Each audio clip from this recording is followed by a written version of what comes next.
আসসালামু আলাইকুম রহমতুল্লাহ।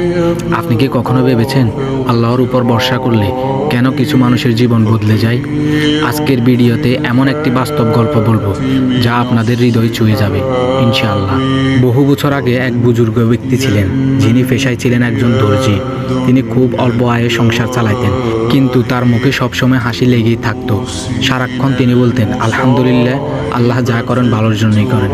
এক রাতে তিনি খুব জরুরি একটি কাজ করছিলেন। হঠাৎ তার হাতের একমাত্র সুইটি ভেঙে গেল। সেই সময় তার কাছে দ্বিতীয় কোনো সুই কেনার মতো টাকা ছিল না। আর রাতও অনেক হয়েছিল। কাজটা শেষ করতে না পারলে পরদিন তিনি কোনো পারিশ্রমিক পাবে না, ফলে ঘরে খাবার জুটবে না।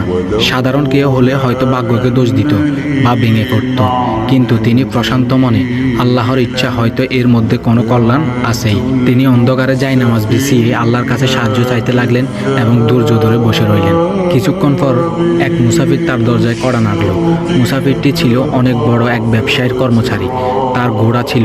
তার ঘোড়ার জিন ছিঁড়ে গেছে এবং সেটি চামড়ার সেলাই করা খুবই জরুরি, নয়তো সে গন্তব্যে পৌঁছাতে পারবে না। দর্জি বললেন, ভাই, আমার তো সুই ভেঙে গেছে, আমি কিভাবে সেলাই করব?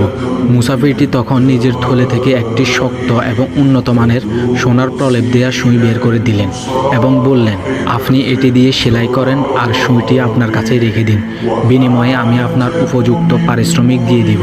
দর্জি অবাক হয়ে দেখলেন তার সামান্য লোহার সুইটি ভেঙে যাওয়ায় আল্লাহ তাকে একটি দামি সুই অনেক বেশি পারিশ্রমিক পাওয়ার ব্যবস্থা করে দিয়েছেন। এই ছোট ঘটনাটি আমাদের তিনটি বড় শিক্ষা দেয়। 1. বিপদে অস্থির না হয়ে শান্ত থাকা। 2. বিপদে সবার আগে আল্লাহর কাছে সাহায্য চাওয়া। 3.